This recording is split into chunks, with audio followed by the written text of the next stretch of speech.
이런 말 들어보셨습니까? 인생은 타이밍이다. 이 말은 우리의 인생에서 굉장히 시기적절한 때가 매우 중요하고 또 때가 굉장히 중요하다는 것을 말하는 그러한 문구입니다.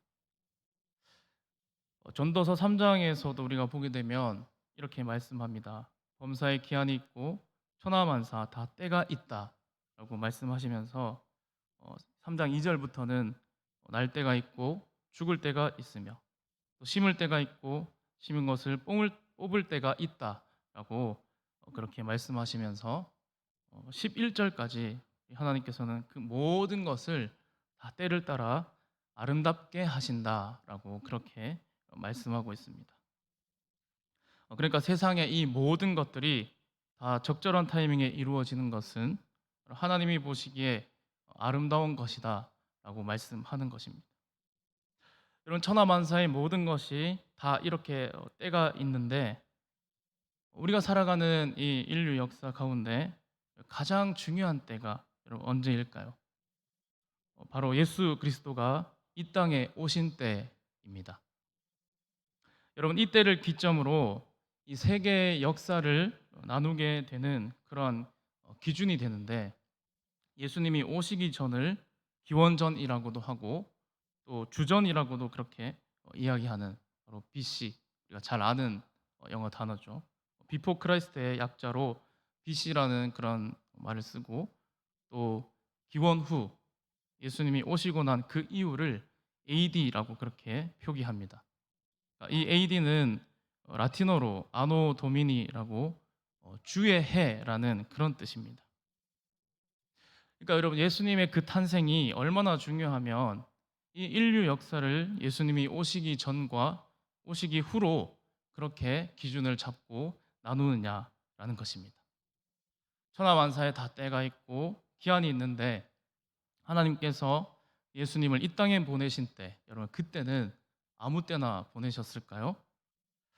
오늘 우리 함께 보았던 갈라디아 4장 4절에서는 때가 참에 하나님이 그 아들을 보냈다라고 말씀하십니다. 오늘 여러분들과 함께 이 하나님께서 독생자 예수 그리스도를 우리에게 보내신 그 사건에 대해서 함께 알아보려고 합니다. 예수님을 우리에게 보내주신 바로 그때는 어떤 때인지, 또 하나님께서 예수님을 보내주신 그 방법은 무엇인지, 우리 본문을 중심으로 함께 은혜 나누는 귀한 시간이 되었으면 좋겠습니다. 그러면 우리가 첫 번째 함께 볼 것은 예수님을 보내신 때 시기입니다. 우리 다시 본문 4절을 보면 때가 참에 하나님이 그 아들을 보냈다라고 말씀하는데, 여러분 여기 때가 참에라고 하는 이 때가 찼다라고 하는 그 말은 무엇일까요? 우리 다 뭐 짐작하는 대로 이 때가 차다는 그러한 말은 농사 짓는 것으로 여러분 이야기하자면, 거기에 비유하자면 곡식이 무르익었다라는 그러한 말입니다. 여러분, 곡식이 무르익고 열매가 익어야 그 열매를 따서 그것을 활용할 수 있습니다. 근데 만약에 설익은 것을 따게 되면 맛이 없어서 먹을 수도 없고 또 뭐 시장에 내다가 팔 수도 없고 아무것도 할 수 없습니다. 그리고 또 밥을 짓는 것을 비유로 들자면, 밥을 할 때 굉장히 중요한 것이 있죠. 먼저 밥을 다 지어봐서 아실 테지만 바로 뜸을 들이는 것입니다. 그러니까 전기밥솥에다가 또는 뭐 다른 것에 밥을 해도 다 똑같지만 밥을 해가지고 이 밥이 다 되었다라고 그렇게 알려주는 그런 뭐 알람을 듣고 바로 퍼서 먹으면 뭔가 모르게 2% 부족합니다. 뭔가 아쉽습니다. 이 밥이 다 된 후에 약 5분에서 한 10분 정도 그렇게 뜸을 들여야 더욱 맛있는 밥이 되는 것처럼, 바로 이 때가 찼다는 그 말은 이렇게 밥을 지을 때 알맞게 뜸을 들여서 또 알맞게 잘 맛있게 되어진 바로 그때를 말하는 것입니다. 그러니까 하나님께서 예수님을 이 땅에 보내실 때가 바로 그러한 때와 같습니다. 곡식이 잘 익었을 때, 또 밥에 뜸을 들여서 알맞게 익었던 바로 그때, 그리고 하나님께서 하나님의 이 복음을 전하기 위해서 이 가장 좋은 때를 살펴보시고 또 예수님이 오셨을 때 그때를 준비해 놓으셨습니다. 여러분 복음 전하기 가장 좋은 때 그때가 언제였을까요? 그러니까 여러분 예수님이 이 땅에 오셨던 그 역사와 또 시기 또 환경과 배경을 조금 살펴보게 되면 그 부분이 어느 정도 설명이 가능합니다. 그러니까 여러 가지 많은 것들을 뭐 말할 수 있겠지만 크게 세 가지로 한번 말해 보겠습니다. 먼저 영적인 때가 찼고 그다음에 문화와 언어적인 때가 찼고 또 정치적인 때가 찼다라고 그렇게 말할 수 있겠습니다. 그럼 먼저 영적인 때가 찼다는 것은 이 예수님께서 이 땅에 오셨을 때 그곳을 로마가 이 세배를 제패하고 또 유대 땅을 다스리고 있었는데 여러분 그 유대인들은 그때 이미 세계 곳곳에 흩어져 있었습니다. 그러니까 여러분 이렇게 세계 곳곳에 흩어져 있던 그 유대인들을 가리켜 디아스포라 또는 뭐 디아스포라 유대인이라고 그렇게 말합니다. 여러분 이 디아스포라 유대인들은 바벨론에 의해서 이 남유다가 멸망했을 때부터 그때부터 이제 시작되어 가지고 생겨나기 시작한 것입니다. 그래서 여러분 이 디아스포라 유대인들이 세계 곳곳에 모여 가지고 자기들끼리 이렇게 모이게 되면 가장 먼저 했던 일이 있습니다. 여러분 그 일이 바로 회당을 세우는 것입니다. 여러분 이들이 모여서 회당을 세운 이유가 무엇일까요? 바로 성전에서 제사를 드릴 수 없었기 때문에 회당을 세웠습니다. 그들은 성전에서 제사 드리는 대신에 안식일 날 회당에 모여서 모세오경을 비롯한 이 구약 성경을 읽고 또 토론도 하고 또 설교도 하며 또 이 회당은 그래서 유대인들에게는 없어서는 안 될 곳으로 그렇게 자리 잡게 되었습니다. 여러분 그래서 훗날 예수님께서 복음서를 보게 되면 이 회당에서 많은 사람들에게 복음을 가르쳐 주시고 또 회당에서 귀신 들린 자를 고쳐 주시기도 하십니다. 그러니까 이 회당을 배경으로 예수님의 사역이 이루어진다는 것을 우리가 알 수 있고 또 사도 바울도 이 회당이 있었기 때문에 그곳에서 사도행전에 보면 복음을 효과적으로 그렇게 전할 수 있었습니다. 그리고 두 번째로는 이 문화와 또 언어적인 부분에서 때가 차고 알맞게 되었다는 것입니다.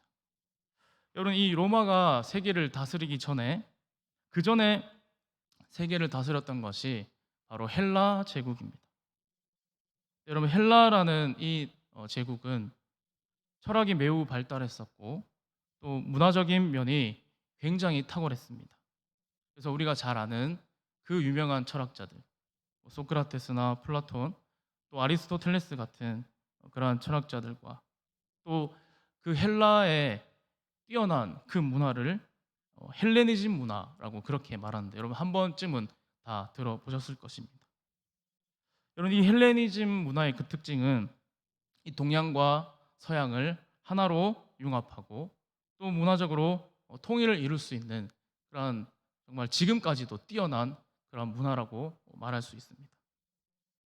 그래서 로마 제국이 헬라 제국을 무너뜨렸지만 그러나 여전히 문화적인 부분에서는 이 로마 제국에서도 그 헬라 문화인 헬레니즘 문화가 득세했고 또 언어 또한 그 로마 언어인 라틴어보다 헬라어를 더 많이 사용했다는 것입니다.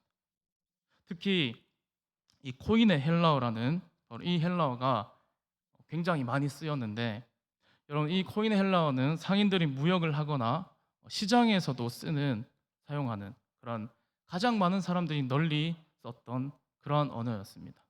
그런데 여러분 중요한 것이 바로 이 신약 성경을 그 많은 사람이 썼던 이 코인의 헬라어로 쓰여졌다는 것입니다.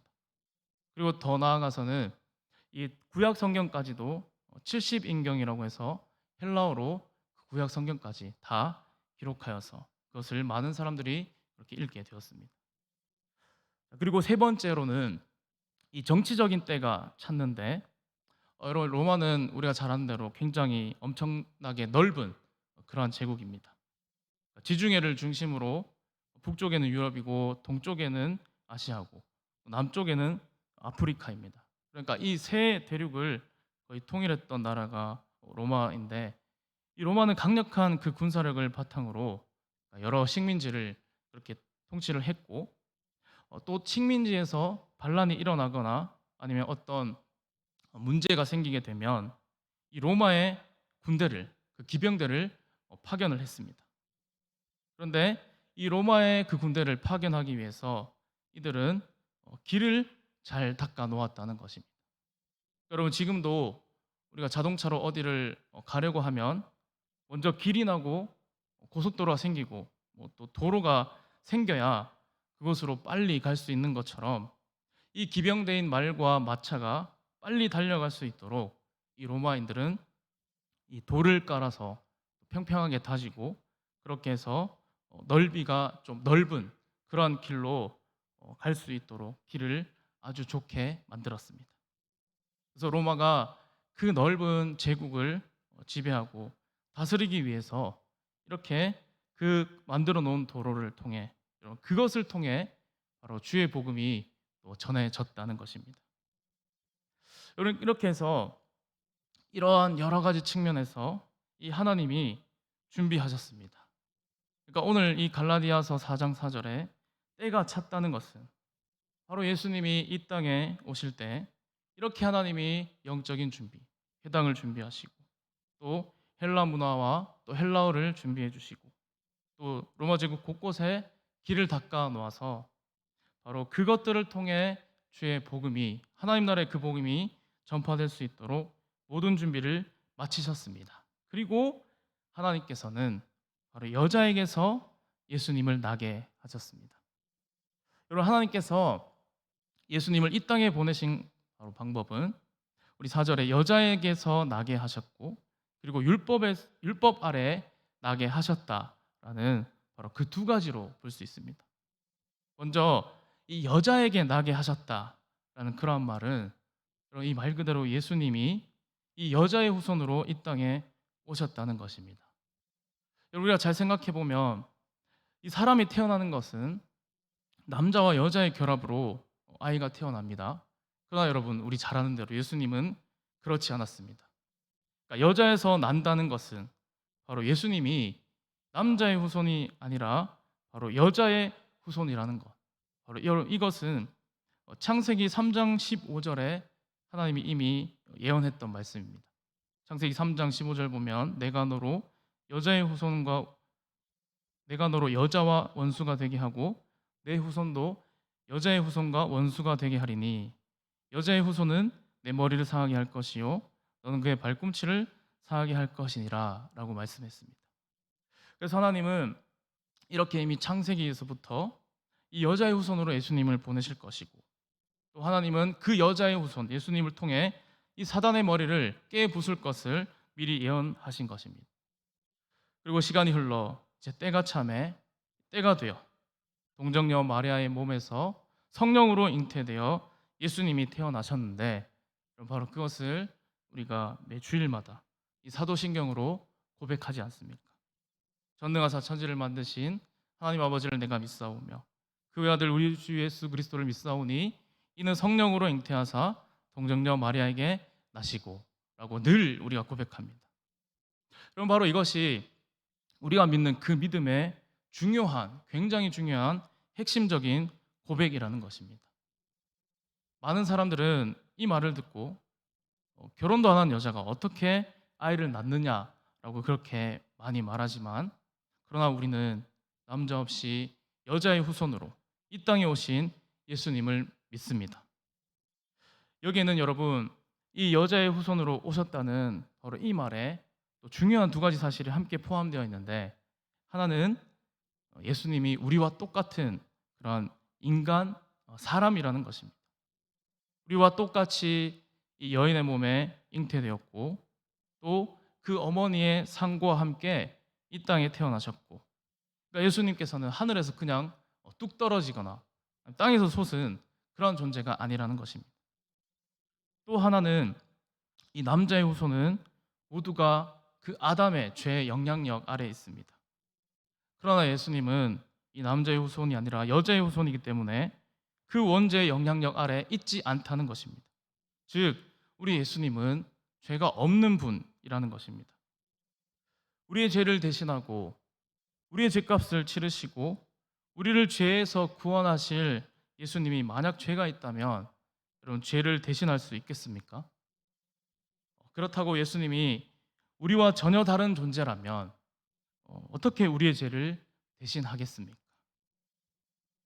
우리와 같은 존재여야 합니다. 그러기 위해서 예수님께서는 이 여자의 후손으로, 즉 동정녀의 몸에 성령으로 잉태되어 이 땅에 태어나신 것입니다. 또 하나님께서 예수님을 이 땅에 보내신 방법 중 다른 한 가지는 율법 아래 나게 하셨다라고 오늘 말씀합니다. 여러분, 왜 예수님께서 율법 아래 나셨나요? 이제 5절에 보면 그 이유가 나타나는데, 먼저는 율법 아래에 있는 자들을 속량하시기 위해서입니다. 여러분, 예수님은 이 율법 아래에 있는 분이 절대 아니십니다. 아니, 율법 아래 거할 수 없는 거룩하신 삼위일체 하나님이십니다.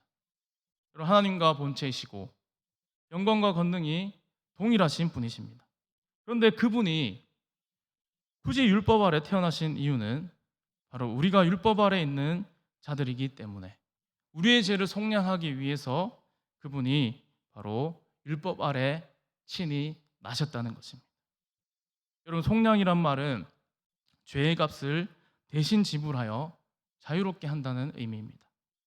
여러분, 원래는 이 죄의 값을 누가 치러야 할까요? 원래는 죄 지은 사람이 그 죄의 값을 치러야 합니다. 그리고 죄값은 어떻게 치러야 합니까? 죄의 삭은 사망이요, 즉 죽음으로 그 죄값을 치러야 하는데, 여러분, 이 또 죽음이라고 하는 것은 우리가 일반적으로 한 번 죽는 것 이외에 그 후에 영원히 죽는 죽음까지 여기에 포함되어 있는 것입니다. 그러니까 내가 스스로, 죄 지은 사람이 자신이 직접 내 목숨을 들여서 내 죄값을 치러야 함에도 불구하고 내가 그 죄값 치르지 아니하고 죄 없으신 예수님께서 우리의 죄값을 치러 주셨다는 것입니다. 특별히 예수님께서 십자가에 달려 돌아가시면서 여러분, 어떻게 말씀했습니까?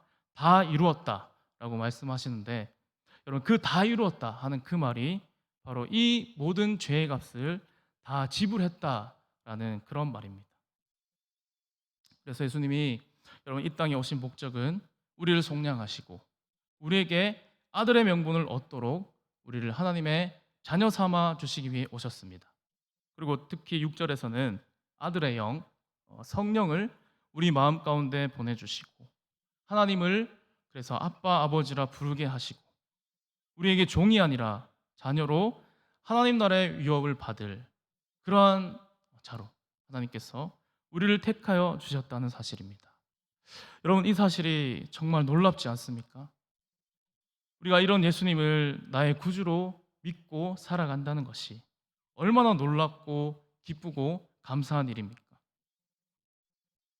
여러분, 이 세상에 우리와 똑같은 인간이면서 죄가 없는 하나님이신 이런 분이 또 있습니까? 세상에 수많은 종교가 있고 또 그 종교의 창시자도 있고 많은 사람들이 있습니다. 그런데 그 모든 종교의 창시자는 존재가 무엇입니까? 사람입니다.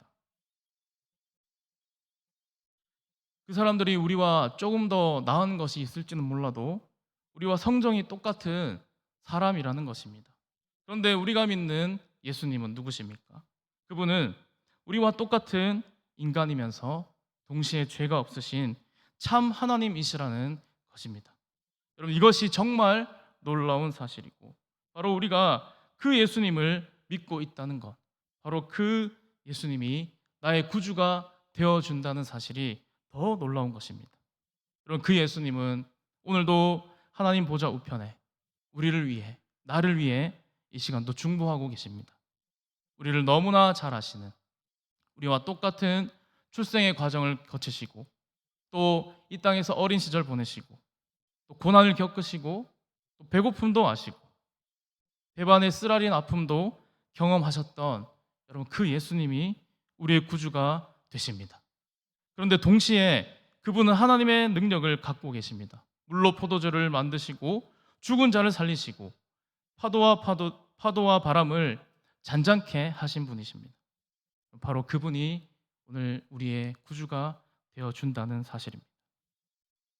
오늘도 그분이 우리를 사랑하고 또 우리를 위하여 하나님 보좌 우편에 기도하고 계신다는 여러분 이 놀라운 사실에 우리가 감사하지 아니할 수 없습니다.